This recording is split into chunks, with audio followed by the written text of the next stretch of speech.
Muraho neza nk'uko bisanzwe turacyari kuri Go and Study Scholarship, aho tugenda tubagezaho byinshi bitandukanye harimo available opportunities ndetse n'ibindi byinshi bibafasha kuba mwabustinga mukagera ku nzozi zanyu, haba iz'amasomo ndetse n'akazi gatandukanye. Rero twiyemeje kuzajya tubahereza izo updates kugira ngo zibafashe no kuba mwabasha kwitegura mu buryo bwinshi butandukanye, kugira ngo akazi aho mukabona mujyeyo mukora application, ndetse aho mubonye amahirwe ajyanye na scholarship yo kwiga muri mwagera mukajoyininga, bikaba byiza cyane kuba byabafasha kuba mwakwiteza imbere mu buryo butandukanye. Cyane cyane hano tugenda dukora mu gisata kigendanye n'ubumenyi cyangwa kigendanye n'iby'ishuri, amasomo atandukanye hirya mu ma university menshi. Twagiye dufasha benshi gukora ama application henshi cyane. Rero still now turacyahari kugira ngo tubagezeho izo updates n'izo available opportunities, bibe byabasha kubafasha mu minsi nk'iyi ngiyi, kugira ngo mu gihe kizaza muzabe mufite aho mwakuye ubumenyi, ubwo bumenyi n'ubwo kubika gusa, ahubwo babyarire amafaranga kugira ngo mubashe kubaho mwishimye kandi mubeho mu buzima bwiza.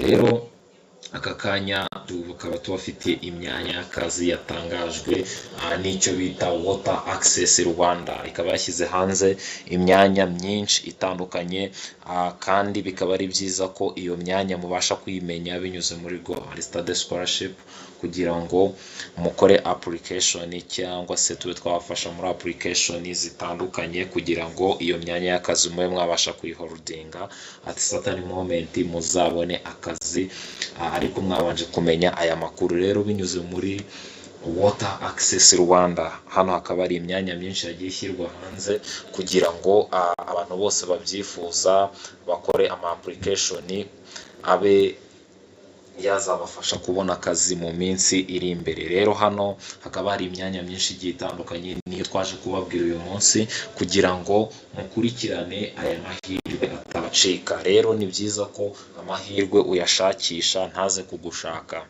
kandi amahirwe muhura ugenda, ntabwo amahirwe muhura wicaye. Niyo mpamvu rero gukomeza kugerageza amahirwe atandukanye ari byiza cyane binyuze muri Water Access Rwanda. Ahangaha nta mahirwe arahari, mukaba mwayagerageza kugira ngo bizabafashe mu buzima bwanyu. Rero hano hakaba hari imyanya itandukanye Water Access Rwanda yashyize hanze, hakaba hari imyanya myinshi yagiye igaragaza.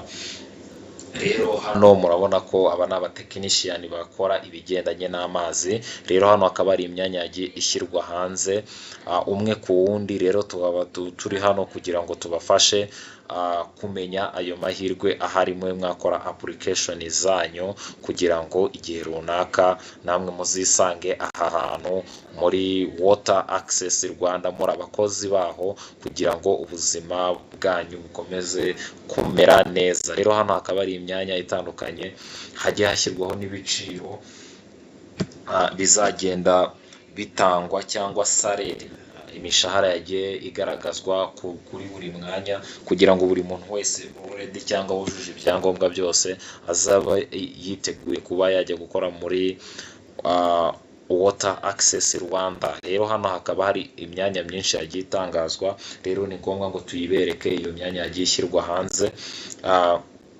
namwe mwabasha gukora ama application yanyu. Rero hano hakaba ari job zitandukanye. Hano umwanya wa mbere tuwusanga muri finance. Hano muri finance umwanya urimo uherereye i Rwamagana mu cyo bita inventory controller. Hano hakaba hashyizweho n'igiciro buri muntu cyangwa salary yafata mu gihe abashije kubona uyu mwanya muri Water Access Rwanda. Undi mwanya ni muri finance and logistics. Hano tukaba dufite icyo bita company driver. Hano company driver ni utwara imodoka. Yes, hano ugomba kuba ufite driving permit, ugomba kuba senior 6 certificate niyo iciriritse irimo, ukaba uholdinze iyo certificate kuba wabasha kuba umukozi muri Water Access Rwanda. Hano ibyo bintu ugomba kuba ubyujuje, kandi ibizamini birakorwa kugira ngo ube wabasha kubona uwo mwanya. Then ikindi kintu hano, undi mwanya uhari ni muri office of the CO. Hano ni umwanya uhari urimo ni people operations officer. Hano umwanya urimo ni people's operation officer. Hano hari ibyo nanone ugomba kuba wujuje, ugomba kuba uzi guhandlinga amataski atandukanye, uzi gukoresha abakozi, uzi kumaintaininga relationship n'abakozi, kandi uzi kugenzura neza performance y'ako kazi cyangwa y'akazi urimo gukoramo. Hano ugomba kuba uholdinze degree ya university kugira ngo ube wabasha gukora aka kazi binyuze muri Water Access Rwanda. Indi operation ni data entry apprentice. Uyu nawe ni umwanya uhari, murimo kubibona. Iyi niyo myanya ihari, ikaba hashyizwe imyanya myinshi hanze kugira ngo buri muntu wese witeguye abe yabasha kuza kujoyininga Water Access Rwanda. Rero ni byiza ko mukomeza kubana natwe binyuze kuri Rwanda Study Scholarship kugira ngo iyi myanya itaza kubacika, mubone job opportunities, available opportunities ziri hirya no hino ku isi. Mukomeze mubane natwe, ni byiza ko aya makuru muyamenya kugira ngo bibe byabafasha mu buzima bwanyu bwa buri munsi, ndetse no mu gisata cy'uburezi naho turacyahari, ama scholarship aracyakomeje. Rero mukomeze mutwegere tubafashe binyuze muri Go and Study Scholarship. Mukomeze mubane natwe, yego murakoze cyane.